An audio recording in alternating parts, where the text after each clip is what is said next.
जितने आस्था चैनल पर कथा सुन रहे हो, जितने फेसबुक और यूट्यूब पर सुन रहे हो, बहुत सावधानी से सुनना।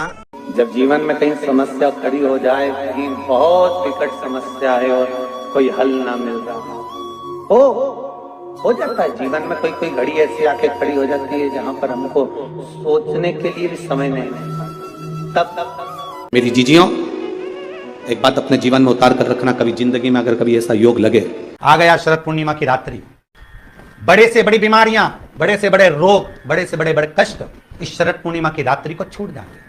आप हाथ का ठेला लगा रहे हो, सब्जी का ठेला लगा रहे हो, फल का ठेला लगा रहे हो, धक्के की जिंदगी जी रहे हो, दरवाजे पर बैठे हो, कहीं ना कहीं तुम दास्य भाव की जिंदगी जी रहे हो, तकलीफ में जिंदगी जी रहे हो, बहुत दुख की जिंदगी जी रहे हो, बहुत कष्ट की जिंदगी जी रहे हो, उनसे केवल निवेदन करूंगा, कार्तिक के महीने में पूर्णिमा से पूर्णिमा के बीच में जो सोमवार पड़े, प्रदोष पड़े, शिवरात्रि पड़े, प्रयास करना। अगर बहुत कष्ट की जिंदगी चल रही हो तो शिवरात्रि, प्रदोष और जितने सोमवार पड़ रहे हो कार्तिक में 4-5 जो सोमवार पड़े, उसमें एक बेलपत्र अशोक सुंदरी वाली जगह पर और शमी पत्र देवाधिदेव महादेव के ऊपर, ये 2 जगह पर अवश्य चढ़ा। एक महीने में जितने सोमवार पड़ जाएं और प्रदोष पड़े और मासिक शिवरात्रि पड़े, उसमें अवश्य चढ़ा। बेलपत्र कहाँ चढ़ाना है? जम के बोलो जरा। अशोक सुंदरी की जगह पर। और शमी पत्र कहाँ चढ़ाना है? देवाधिदेव महादेव के ऊपर। एक बार चढ़ाकर देखो, आपके जीवन का जो आनंद है, जो अपने हृदय की कामनाएं हैं, अपने हृदय के भाव हैं, कार्तिक का जो महीना है भगवान षडानंद कार्तिकेय जी के लिए मूल है। भूलवश भी अगर कोई बेलपत्र और शमी पत्र दोनों एक साथ आपकी बहन अशोक सुंदरी और आपके पिता देवाधिदेव महादेव को शमी पत्र जो समर्पित कर देगा, षडानंद कार्तिकेय, इस कार्तिक के महीने में देवाधिदेव महादेव कहते हैं उसके यहां कुबेर का भंडार शिव भर देते हैं। एक शमी पत्र, फिर समझिएगा, ये जो बेलपत्र है ये आप समर्पित करेंगे अशोक सुंदरी वाली जगह पर। कहां समर्पित करेंगे? अशोक सुंदरी की जगह। और शमी पत्र आप समर्पित करेंगे देवाधिदेव महादेव के ऊपर। बस इसमें एक चीज का स्मरण अपने को करना है, जब अपन अशोक सुंदरी की जगह पर बेलपत्र चढ़ाएंगे तो ये डंडी का जो मुख है ये महादेव के जो खाली स्थान है, खाली वाली जगह, उसे ओर होगा। शमी पत्र की जो डंडी का मुख है इसी की ओर, जिस ओर तुमने बेलपत्र चढ़ाया है उसी ओर शमी पत्र की भी डंडी का मुख उसी ओर होगा। जहां पर आप बेलपत्र की डंडी का मुख रख रहे हैं उसी ओर शमी पत्र की डंडी का भी मुख उसी ओर होगा।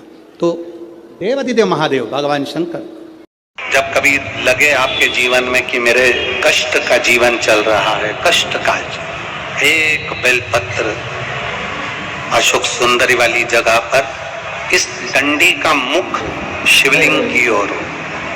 किस ओर हो? बोलते जाओ जरा जल्दी जल्दी। शिवलिंग की ओर, अशोक सुंदरी वाली जगह, डंडी का मुख शिवलिंग की ओर। एक बेलपत्र शिवलिंग के ऊपर, जिसका डंडी का मुख, तुम अगर ये शिवलिंग है, आप यहां बैठे हो तो आपके साइड डंडी का मुख नहीं होना चाहिए, डंडी का मुख विपरीत दिशा में, आपसे पीछे।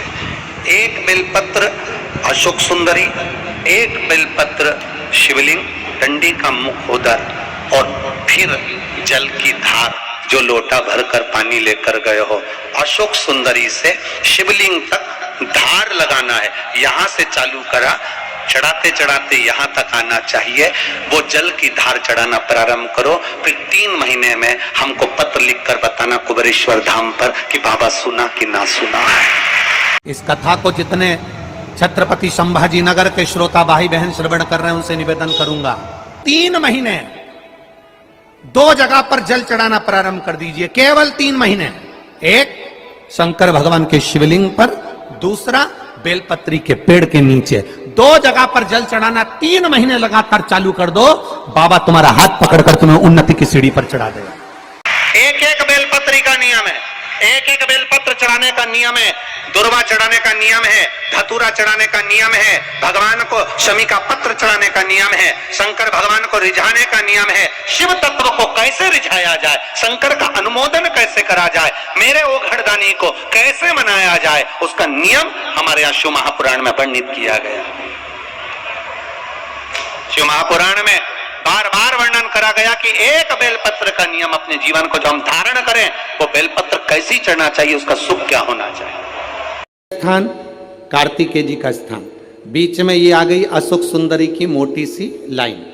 अशोक सुंदरी की लाइन जहां खत्म होती है, वहां से जो शिवलिंग रखा है, इसके बीच की जो जगह है, ये जो बीच में अशोक सुंदरी के स्थान से लेकर शिवलिंग के स्थान के बीच में जो खाली जगह है, ये 64 योगनियां, अष्ट सिद्धियां, नवनिधियां, सब कुछ मेरे देवाधिदेव महादेव ने माता पार्वती को अपने चित्तवृत्ति के साथ यहां अनुमति प्रदान कर रखी है। वहां का स्पर्श,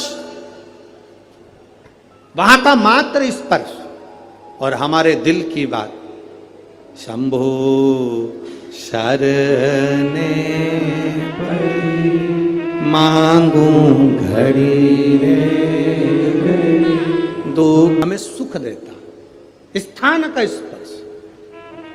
श्री शिवाय नमस्तुभ्यम, सब बोलिए एक बार जमकर, श्री शिवाय नमस्तुभ्यम।